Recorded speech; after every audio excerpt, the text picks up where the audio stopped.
Hey everyone, thanks for joining us today for an overview of the new Axelos ITIL Maturity Model. I am Lindsay, the Director of Marketing here at Beyond20, here to do a little housekeeping up top and introduce your panelists for today, the great David Crouch. So y'all are going to be muted throughout the presentation, but there's a chat box and there's a Q&A box, and I highly encourage you to use it over the course of the session. David's got a couple questions he wants to check in with you on throughout, so feel free to keep it conversational. I'll be monitoring that throughout the presentation, and I'll pass anything along to David to keep the conversation going. So other than that, let's talk about David real quick, and then we'll get into a little bit about Beyond20 and then the meat of the presentation here. So David Crouch, he is a senior advisor with us here at Beyond20.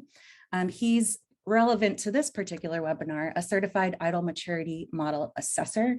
He and Erica, our CEO, also served as reviewers of the ITIL Maturity Model. So they've been involved since before it was published and kind of advising on what the model would ultimately look like. David is also a co-author of the official Axelos publication, Digital and IT Strategy. He's the creator of the digital positioning model, which you will find in Digital and IT Strategy. David has an MBA and an MS in IT systems, and he's former Johns Hopkins. So David, thank you so much for your time today to go through this with us. Super excited about the session you've got planned. I'll pass it to you. Well, thank you so much, Lindsay. It's always great to do a webinar with you because it's one of the few occasions when somebody actually introduces me as great. So. I'm nothing if not enthusiastic.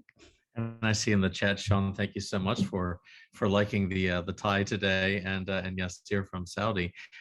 Welcome. So let's go ahead and get started. Cool. These are the bullet points I just went over. Do you want to elaborate on the greatness? No, this is fair enough. Made me great enough. So all right. Okay, just a little bit about Beyond20 here. If I know many of you know us and have heard of us, but if you haven't, our mission is to change work life. So we really try to through the ITIL 4 framework, through project management, through program management, through working on federal contracts. We and also on the tool side, working with ServiceNow, we are, our goal is to really make everybody's work life better.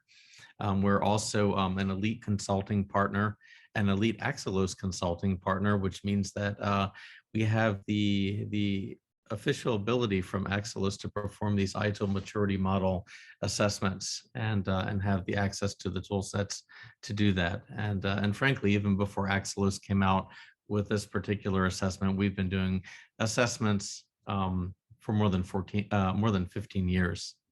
So something old and something new here. We've been doing this for a while. A little bit on what we're going to talk about today. So first, we'll talk a little bit about the business issues that many organizations are facing, and how the ITIL maturity model might be able to help us sort that out. Next part is we'll talk a little bit about the different types of assessments that are available through the maturity model. A lot of folks, we've done a version of this webinar several times, and just a lot of folks have come to us and asked us questions about moving from ITIL version 3 to ITIL 4. And so we'll talk about that in the context of the ITIL maturity model. And then we've also had a bunch of people who have asked us questions about how do we get started?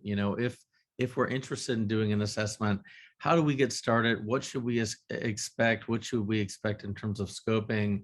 How should we get our teams ready for it? So we'll talk a bit about that.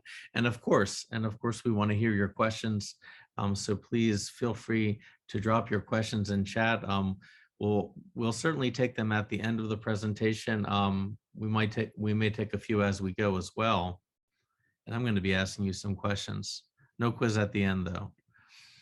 Okay, so let's get started with some of the business issues. So here's a question for everybody. And what I'd like you to do is take a few moments to think about this and then type your answer into chat so that we can all see it. So when you think about, your day-to-day work right now, what are some of the biggest challenges that you're trying to overcome? Think of them as some of the biggest business issues that you're dealing with right now. So please take a few minutes and put that into chat.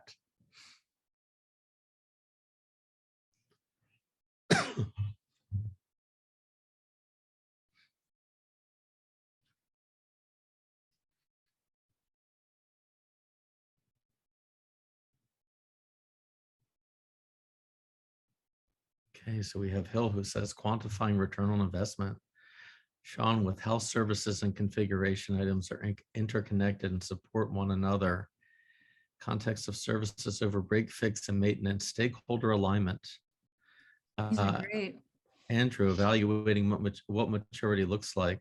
Looks like we're going to have to do another blog article on this, Yeah. which is great. I know what I'll be doing. Allowing more time for planning and quality. Good. Okay. Spread too thin. Not enough folks from Austin. Good to see you here, Austin. Meeting changing customer expectations from Daniel. Good to see you as well. Continuous improvement. Improving on assessment services from CMMI to Axelos. Okay.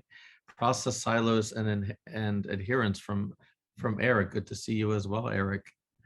Let's talk about some of these, in terms of the ITIL maturity model. Really, the ITIL maturity model, the main thing that you can get from the ITIL maturity model is really understanding where your organization is right now. In some cases, we speak with organizations and they're frankly not quite sure where to start, what their main problems are. In many organizations, and this is probably the more common case, a company will say, we kind of have an idea of where the challenges are right now, but we need a little bit more specific information. We'd like to understand where we are now, potentially compared to other organizations within our industry. We'd like to establish a baseline so that we can improve going forward. A lot of the companies and organizations that we work with are really interested in finding ways that IT can better partner with either the internal business or in some cases even with a third-party customer. Likewise, a lot of organizations right now are either, they have a sense that they're not getting quite as much as they need to from their IT service management platform, or they're interested in upgrading. For the first X number of years in our business, we were modeling through using an ITSM tool that was just good enough. But now our organization has grown, our business has grown, and we need to implement something that's more robust. So how are we going to tackle that in terms of, are we ready for it? Is our organization mature enough to do that? I mentioned a little bit earlier that a lot of organizations are thinking, well, we've been kind of sort of doing ITIL version 3 for many years. We're interested in learning more about ITIL 4. We recognize that ITIL 4 is in some ways a lot broader and is suggesting that IT really level up and improve our skill sets. But how do we do that? How do we think of all these things that we've done so far in terms of the way ITIL is talking about them these days? A couple of other things. A lot of companies are saying, you know what, we have in some cases a certain amount of process, documented process, a certain amount of repeatability within some of our processes, maybe not all of them, but some of them. But what we don't have is an understanding of how those processes connect with each other. What happens when we have a work stream that goes from one process to another, from one team to another? What's going on when things sometimes get dropped, in the gap between one team and another? So trying to understand how processes work together, trying to remove inefficiencies and waste. And of course, what ITIL has always been about, trying to gradually get better, trying to gradually improve. And I think a lot of what folks have mentioned, although a little bit more nuanced than what we just talked about in the slide, that falls into it in many senses. So what is the ITIL maturity model? So This is really the first of its kind. There have been maturity models in the past, and we'll talk a little bit about that. But this is the first maturity model that is specific to IT service management. This is released by Axelos not too long ago, really in 2021, in the summer of 2021. And the big benefit here is that the maturity model really helps us to very comprehensively understand the ecosystem of IT service management. So going beyond just, in many cases, going beyond individual processes, in many cases, going beyond understanding individual practices, how do we understand the context that IT is situated in, the larger business that we need to serve. The other big point of the new ITIL maturity model is objectivity. You know, many organizations have performed some type of assessment in the past, but in many senses, those assessments have been based on subjective criteria. So you'd have an assessor come into the organization and they had their own set of criteria for what good looked like, or what a level 1 looks like, what does a level 2 look like, or maybe they borrowed that from another framework, but there wasn't anything across the board that you can say, you know, when one certified, Axelos certified partner comes into the organization and does a maturity assessment, they are using the same set of criteria as another certified maturity assessor. So it's one of the big things that that the maturity model brings us. Really, you can use it to do 3 things. One, overall, the maturity model deals with overall service management. Are we a good service provider, essentially? If you choose to, you can look at the entire business model that IT is situated within. So in ITIL 4, we call that the service value system, and we'll talk more about that in a moment. Or you can go very narrow and focus more on your individual practices, things like incident management, change enablement, problem management, etc. 34 of those in ITIL 4.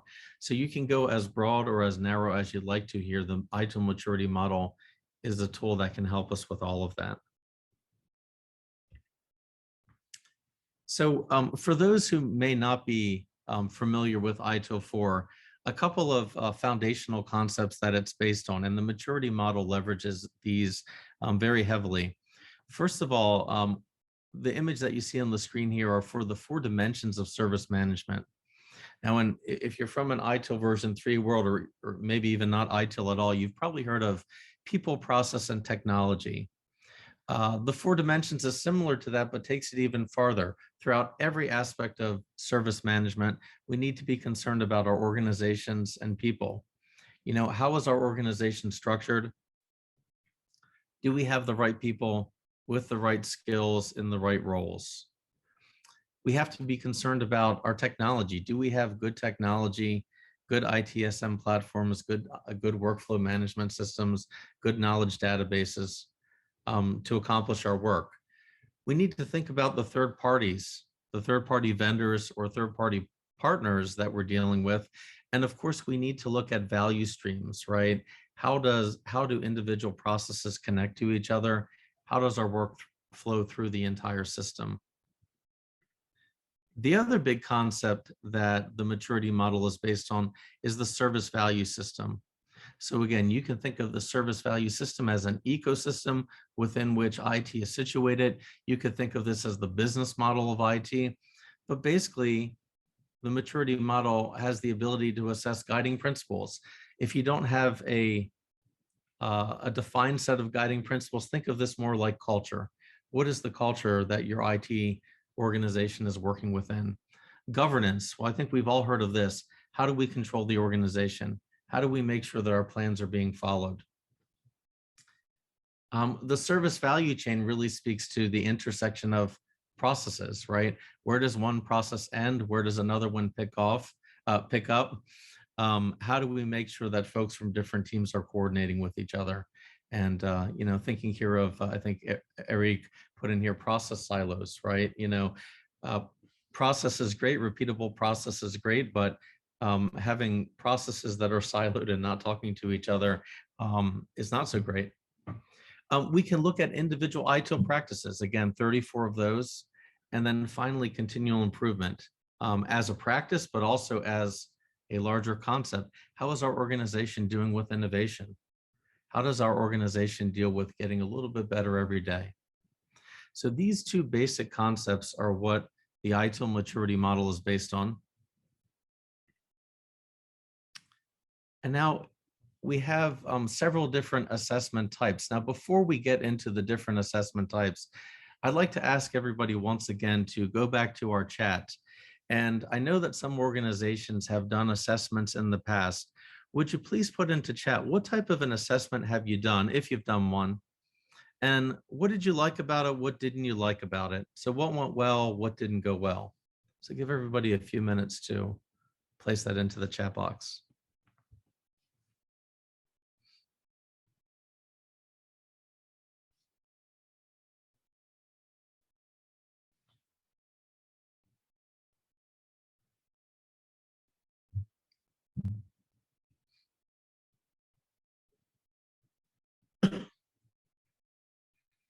Okay, so Dana's saying some of them were simple and vague, and so they led to confusion. Yeah, I've seen that a lot, you know. I've gotten a number. They gave me a number, but I don't know what it means, what to do about it. Okay. On that note, the confusion was not alleviated. So, so you did the assessment, and it still didn't help you. So you got the report, but report or whatever format you got, and it didn't help you. Honestly, with ITIL version 3, it was almost cultish, and there were less guidelines and more requirements, even when it didn't fit the environment. Okay, that's a really good point. You know, ITIL has pretty much always said that it is not prescriptive. Like, there's not just one way of doing things. I think we've gone even further in ITIL 4 to say that, look, there are multiple ways to do things. There are multiple ways to do change enablement, for example. Okay, and Robert is saying, I am the assessment services product owner for my consulting firm. CMMI has a good maturity framework, but it doesn't level ITIL philosophy as strongly as I would like. That's excellent. And we're about to, you read my mind, Robert. Eric is saying a CMMI assessment, but subjective and no roadmap to follow up. Okay. And Sean is saying some of my favorite ITIL 4 changes were to break down that prescriptive mindset. Good. Daniel saying we did safe business agility assessment last year, but the results were misunderstood. These are really great responses. Thank you so much for putting these in. Well, speaking of CMMI, and so CMMI is just one other type of assessment here. I've certainly, you know, I've certainly done CMMI based assessments in the past, have used them before, and it's a perfectly fine framework. The one thing that it is not, though, is it's not specific to IT service management. So as we go through this, you'll see that, you know, the ITIL maturity model in many respects borrows its scoring system from CMMI, but it is really focused on IT service management. So if you just do a very quick, you know, head-to-head comparison here, both ITIL and CMMI provide a maturity scale, but the ITIL maturity model is, in fact, absolutely tailored to IT service management. You would not use this model to assess anything other than IT service management. There are very specific criteria associated with the ITSM practices that we talk about. So again, 34 different practices in ITIL 4, very specific and defined criteria statements to assess each of those. So it's not so much when you're doing an assessment, David Crouch thinks that this is what good incident management looks like. It's more like, based on this, you know, best practice framework, these are the factors that you're going to assess. We're going to leverage David's years of experience, the fact that he's done many of these before, but the criteria that he's going to base it on is going to be something that that is standardized. The other big thing that the ITIL maturity model brings us is it helps us to assess our guiding principles. Once again, Some organizations have documented guiding principles. Other organizations don't have that so much, but I would argue that just about every organization, you have to have a culture, probably not just one culture, multiple cultures within your organization. You also, very likely have a set of values, whether they are written down or whether they're more tacit, depends on your organization.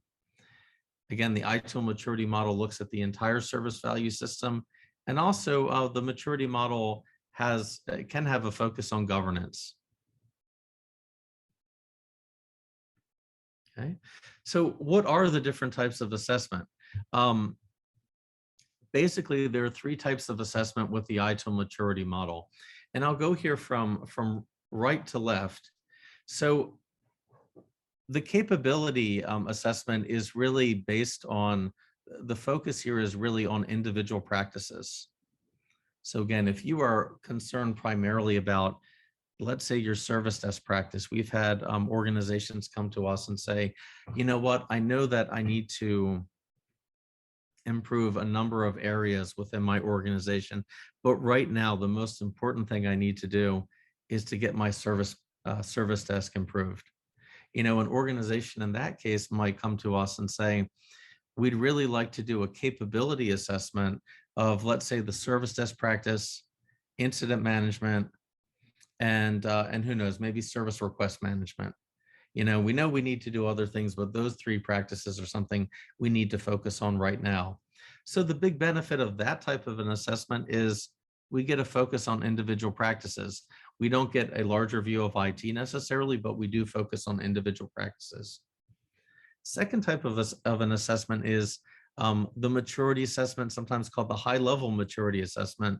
You have a couple of choices with this one. With this assessment, you can either look at a high level your service value system. So take a look at guiding principles, take a look at governance, take a look at your service value chain, your practices, and continual improvement at a high level. Or you can look at the service value system at a high level plus something fewer than 7 practices. Now, if you're going to look at the practices at all, we always would assess continual improvement as one of those practices. So it's really continual improvement plus up to 6 additional practices. What's the value of this type of an assessment? Really understanding your larger IT ecosystem, understanding how do these concepts relate to each other? How does our organizational culture influence what we're doing in IT? Are we doing a reasonably good job with governance, or where can we improve? And again, if you choose to look at a few practices here, you're combining your understanding of your overall ecosystem, your overall business model with a handful of practices. And then finally, if you really want the works, as I like to call it, if you want the comprehensive assessment, we are then looking at the service value system as a whole. So your entire business model, and then at least 7 practices. It could be even more than 7 practices. Once again, continual improvement is always going to be one of those practices that we look at.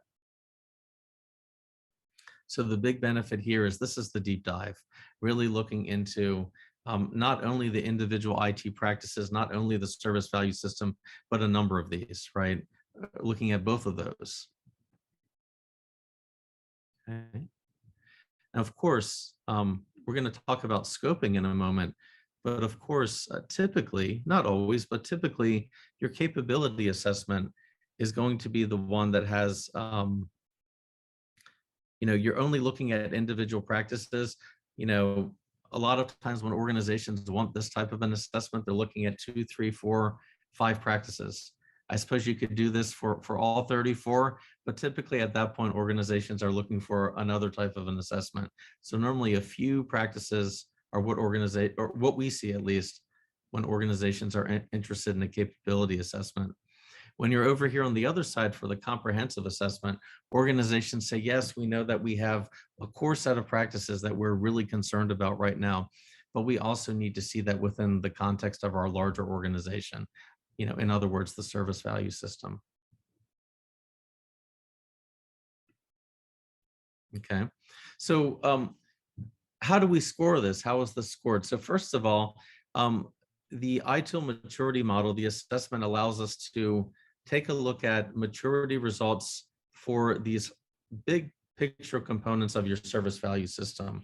So if you're doing a comprehensive assessment, if you're doing a high level maturity assessment and you're only looking at the service value system, we would have specific criteria related to guiding principles, governance, the service value chain, practices, and continual improvement. The scoring system is 1 to 5. And it's, again, very similar to CMMI. Typically, as you go from a 1 to a 5, what I would say, generally speaking, as you get from a 1 to a 5, you tend to get, I would say, more of a focus on continual improvement, more of a focus on, in many cases, but not all cases, on repeatable process, or at least people doing things in the same way. People understanding, for example, we have guiding principles and values within this organization. I might have my own set of values, but we do have a collective corporate set of values. We all know those and we're all actively practicing those. So typically, as you move from a 1 to 5, you have more continual improvement, more focus on it, more documentation, and in some cases, more repeatable process. But again, each of these components, these are based on objective criteria that is set by Axelos. And this is just an example of practice criteria associated with practices. So continual improvement is one of the practices in ITIL 4. And to give you an example, the very first criteria here, the continual improvement approach covers organizations and people. That's a statement. Your assessor would take a look at that. We would look at evidence from interviews, potentially, from any documentation you share, potentially from surveys. So we'd gather whatever evidence that we've agreed to during the scoping process that we think is sufficient to answer these questions. Notice the 4 dimensions that we talked about earlier. Each one of these criteria is associated with one of the dimensions, one or more of the dimensions of the 4 dimensions. And then each practice criteria has what we call a practice success factor associated with it. So if we just look at row 1 here, the practice success factor for the continual improvement approach covers organizations and people is establishing and maintaining an effective approach to continual improvement. Notice there's not just one way to do that. There's not just one way to meet that practice success factor.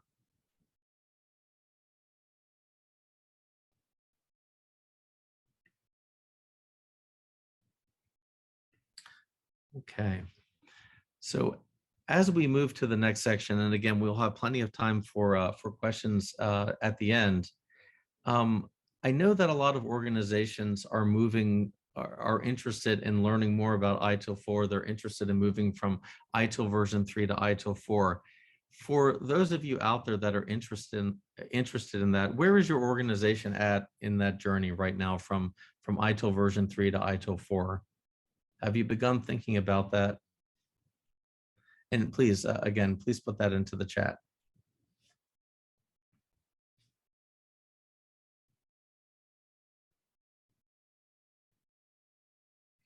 Okay, so haven't implemented version 3. All right, fair enough. One good thing to know is when you look at the ITIL maturity model, even if you're not using ITIL at all, you know, the ITIL maturity model can still help you. The maturity model is not assessing your adherence to ITIL.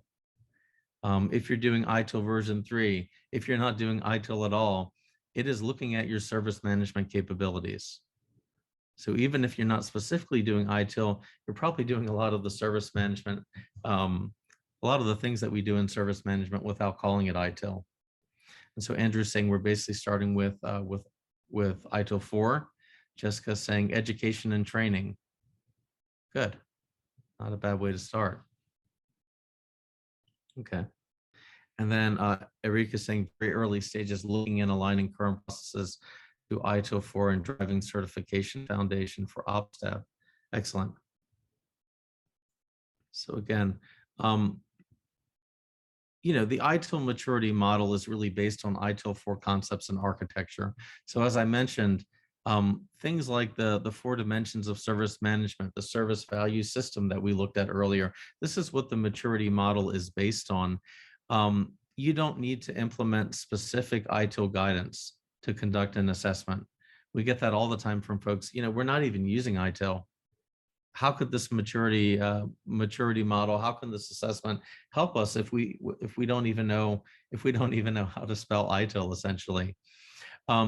Because we're looking at not adapting we're not looking at adoption of ITIL, we're not looking at strict compliance, we're looking at how do you take these service management concepts and make them work for you, for your organization, which is not going to be 100% the same as somebody else's organization.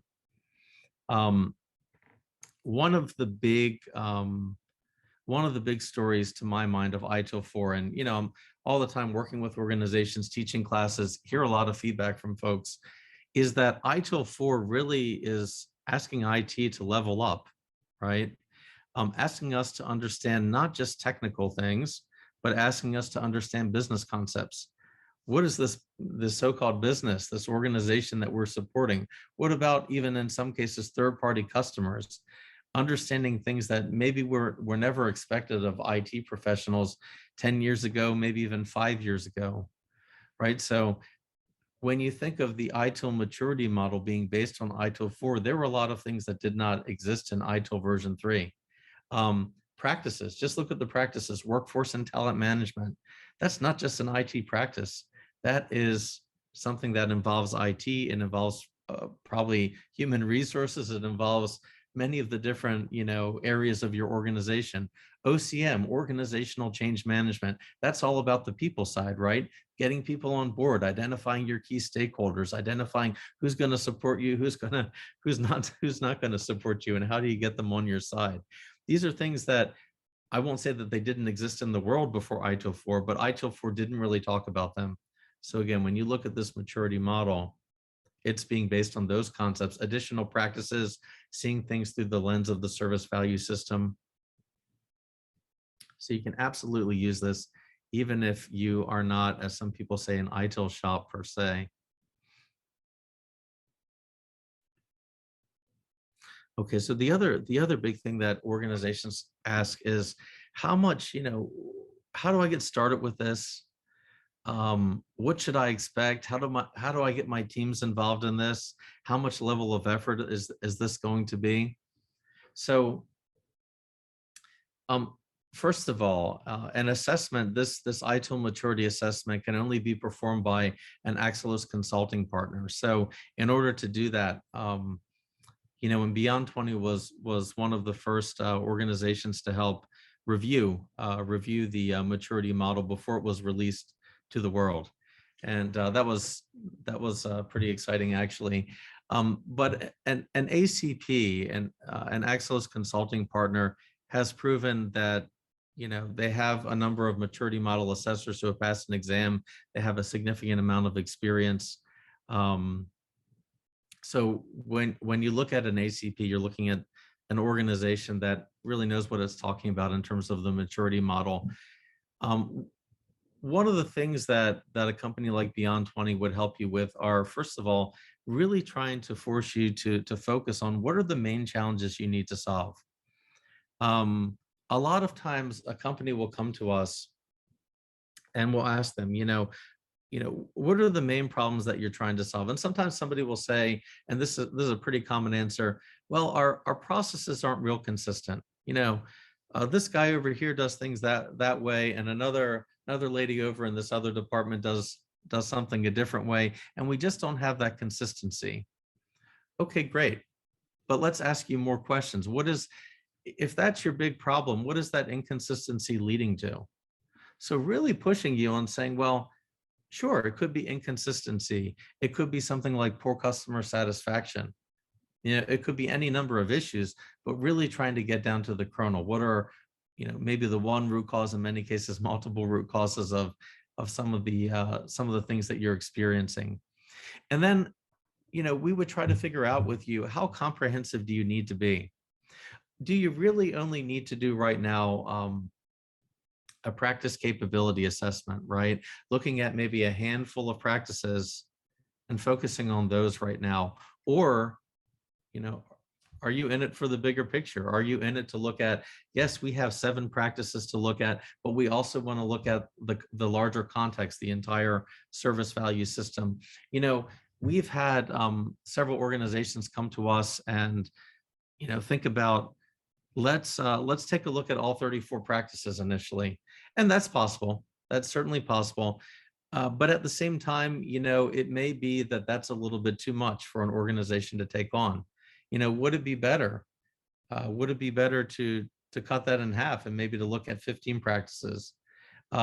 Maybe even cut that down a little bit more and say, let's look at our service value system, but maybe a set of 7 practices. And then once we get some feedback on that core set of 7 practices, move on to another set of practices to look at. So the scope is going to be different depending on what you're trying to accomplish, the level of effort you're willing to put into this. And of course, cost, right? The more you assess, it's going to cost a little bit more, no doubt about that. So that's what we're going to help you to do to really, or any ACP to help you to define a really reasonable scope to get your assessment started. Now, the other thing that people ask is, you know, in order for us to have a good assessment, what level of effort do we need to put into this? Are you just going to send us a few surveys and people sort of respond if they want to? Well, again, this depends, but quite often it's going to involve interviewing folks, reviewing some documentation, maybe sending out surveys. But what's the best way to deal with this? Really, at the bottom line at the end of the day is, how do we gather, from the assessment point of view, how do we gather sufficient evidence to give you a maturity rating or a capability score? And what that means, you know, how do we go beyond the score to say, here's actually what you need to do to get to the next level. Here's what you need to do to improve. That's part of it. The other part of it is getting your teams on board. So I don't know about you, but having been on the other side of this, sometimes when a third party consulting firm comes in and assesses something, it feels a little bit like a performance review sometimes for folks. Folks get a little bit nervous. They don't always want to participate. They clam up a little bit. And so in cases like that, the assessor isn't necessarily getting the true picture of the organization. One of the big things that we suggest that organizations do is, once we understand what leadership in your organization is really trying to accomplish, involving your teams early and often. You know, let people know this assessment is not a performance review. This is not tied to salary bonuses. This is not tied to layoffs. This is tied to improving. And the only way we can do that is involving you early on, letting you know what the results are when we're done with this, letting you know where we think improvements can be made, and giving you the ability to be honest about that. You know, and that's really critical. You know, you may be interviewing, you know, 2, 3, 4 people from one particular practice or one particular process. You know, if we go too narrow and we're only looking at 1 or 2 people, we're only looking at the manager of something, we're going to get one particular view. If we're only looking at the line staff, so to speak, we're getting a different view. So you know, there's no magic number here, but you probably want to interview or look at evidence, several pieces of evidence for each of the areas that you're looking at.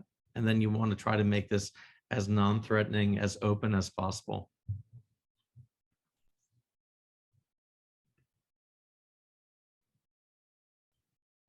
And so this just gives you, just a little bit of an idea of the scope. You know, if you're doing a comprehensive assessment, sometimes organizations want to do a number of practices. You could see at the top section here. And then, of course, if they're doing a comprehensive assessment, they would absolutely have each of these components of the maturity model assessed.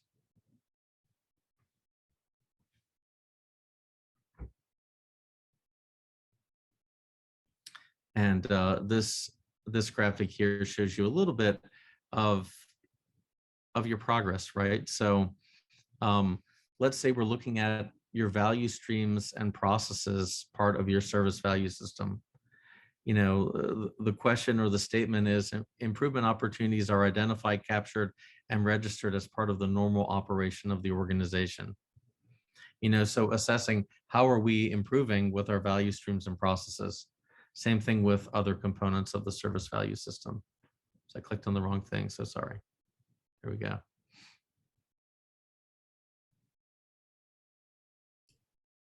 Who wouldn't want to see that animation twice, you know? Yeah, I know, because it just blew my mind away. Okay, so I know that was kind of an overview. I imagine that a lot of folks may have some more specific questions, and this is a great time to do that. So please feel free to put that in chat right now.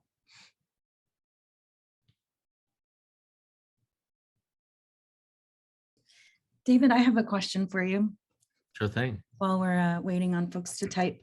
On the previous slide, you showed primary and supporting practices. Could you Yes. talk a little bit about how those decisions are made and who's involved in making those decisions between those practice relationships?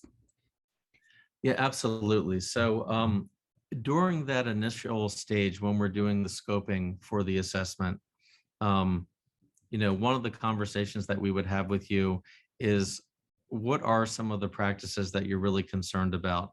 In this case, a lot of, in the case of this animation here, a lot of, of the practices that span beyond, strictly IT service management. Some organizations only want to look at, let's say, like 5, 6, 7 practices and make those all primary practices, right? But some organizations would say, you know what, I'm mostly concerned about risk management. Let's take that as an example. I'm primarily concerned about how we do overall with risk management. But as a supporting practice within risk management, I'm really concerned about information security management. Maybe that's one of the big areas of overall risk management that I care about a lot. So when we have those conversations, that's part of what we do in the scoping, trying to figure out what's the main focus here, but then also what's the supporting, what would support that. Give you another example that's not here on the slide. Change enablement is a great one. In ITIL version 3 called change management. Well, it's really difficult to do a great job of understanding change enablement unless you're also doing a fairly good job of having, of configuration management, having a good CMDB. Maybe looking at change enablement as a primary practice, but then looking at something like configuration management as a supporting practice, maybe looking at something like release management or deployment management as supporting practices. So that's just an example of what's the main focus, but then what are some of the other practices that might help me to understand that primary practice a little bit better. All right, if we don't have anything else, we'll end a little early today, give you some time back. David, thank you so much for your time today. Thanks for putting this together. I learned a lot. Hope you all did as well. Hope you have a good rest of your Thursday. Thank you so much. Good to see everybody.